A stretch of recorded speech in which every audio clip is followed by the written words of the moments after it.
नमस्कार विद्यार्थी मित्रांनो, मी प्राध्यापक मिलिंद गायकवाड. यश अकॅडमीमध्ये आपलं मनपूर्वक स्वागत.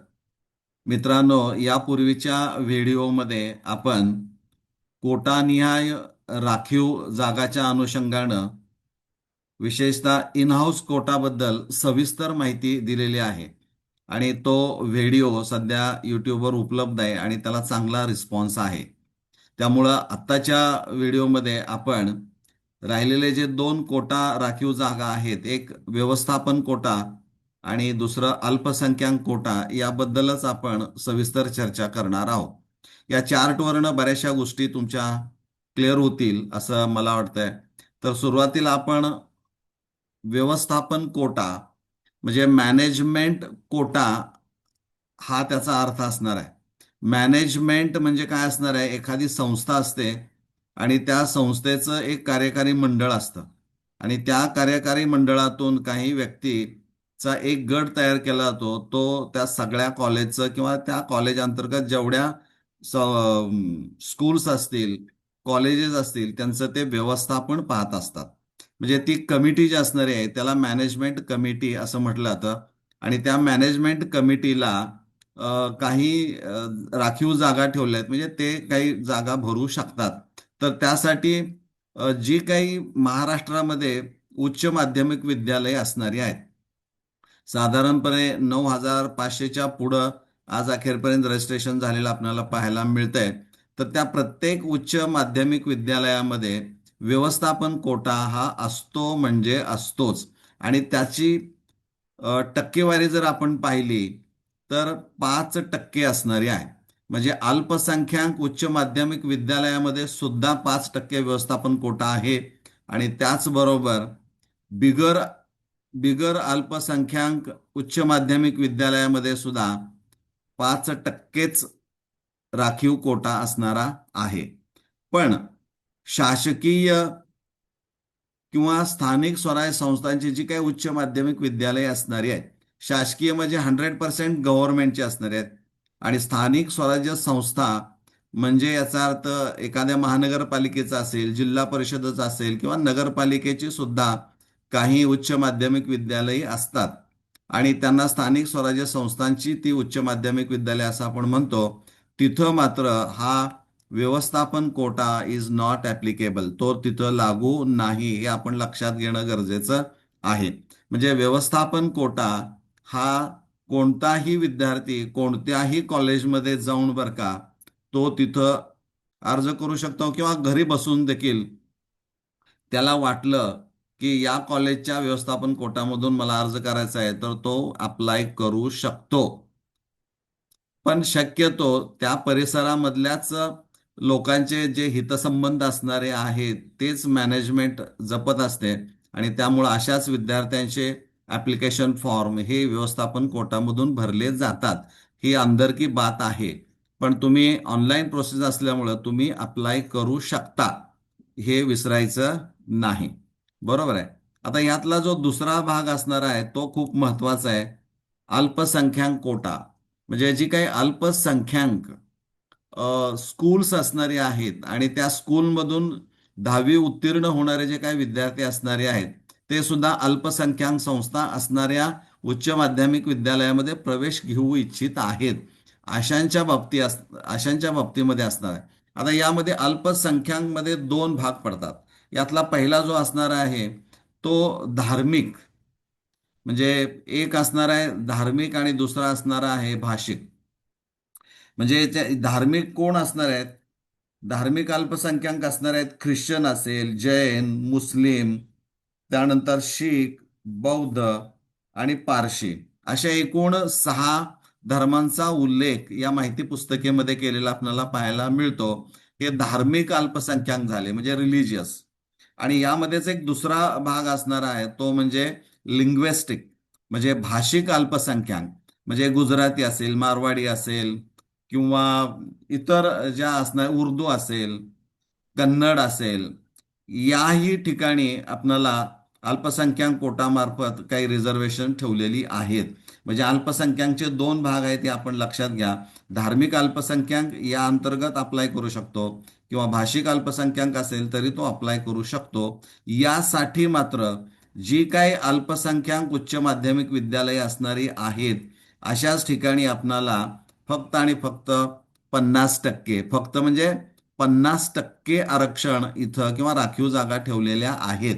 आता इथं 50% आहेत म्हणजे 120ची तुकडी असेल तर 60 विद्यार्थी हे अल्पसंख्याक, मग ते कोणत्याही मायनॉरिटीचे असतील तर त्याला प्राधान्य तत्वानं तिथं प्रवेश दिला गेला पाहिजे. त्याचा पहिला अर्ज तो स्वीकारला पाहिजे.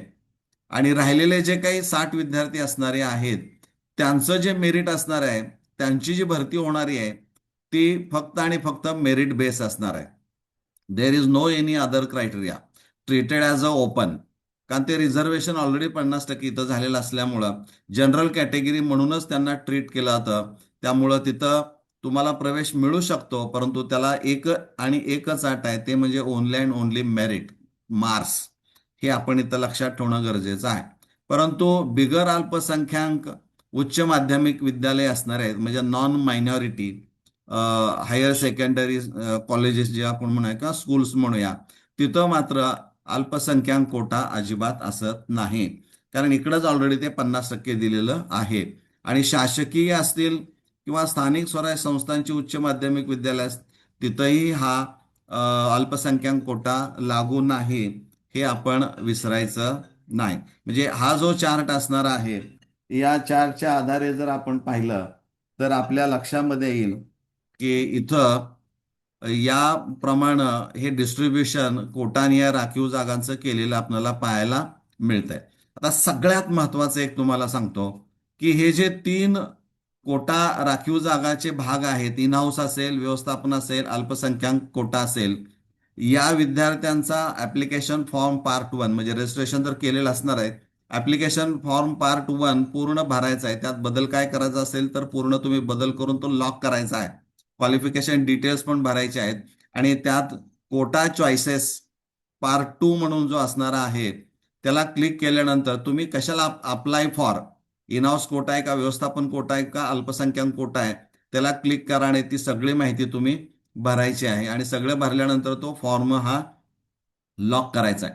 त्यानंतर तुम्हाला तिथं उच्च माध्यमिक विद्यालयाचा पसंतीक्रम तुम्हाला द्यायचा आहे. त्यामुळे तिथं स्ट्रीम टाकावं लागेल, मीडियम कुठले असणार आहे ते टाकावं लागणार आहे. आणि तिथं कॉलेजेसची यादी तुम्हाला दिसेल त्याप्रमाणे क्रम तो द्यायचा आहे. किमान एक, जास्तीत जास्त 10 असणारे आहेत.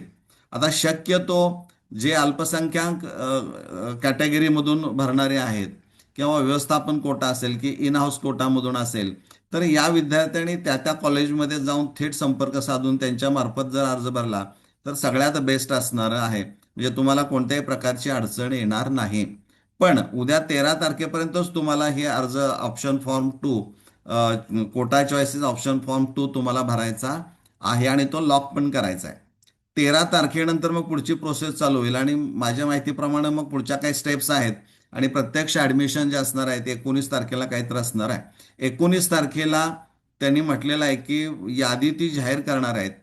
आता तुम्ही स्टुडंट लॉग इन असणार आहे. लॉग इन मधून जर तुम्ही गेला म्हणजे आयडी पासवर्ड टाकला, लॉग इन आयडी टाकला, पासवर्ड टाकला आणि कॅप्चा एंटर करून जर तुम्ही कीप मी साइन इन म्हटला तर पेज जे ओपन होणार आहे तिथं तुम्हाला तुम्हाला कोणतं कॉलेज मिळालेलं आहे हे अजिबात दिसणार नाहीये.